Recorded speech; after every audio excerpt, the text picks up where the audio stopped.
Najważniejszą techniką wykonawczą w utworze Persistance Ewy Fabiańskiej-Jelińskiej jest wykorzystanie głosu ludzkiego jednocześnie podczas gry na instrumencie.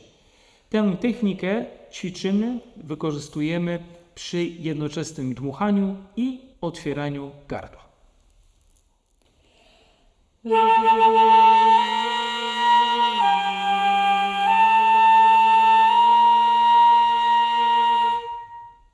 Kolejną z technik jest technika wdechu i wydechu do instrumentu. Wykorzystujemy ją w ostatniej części utworu. Polega to na zamknięciu zębów i wciąganiu i wydychaniu powietrza przez otwór.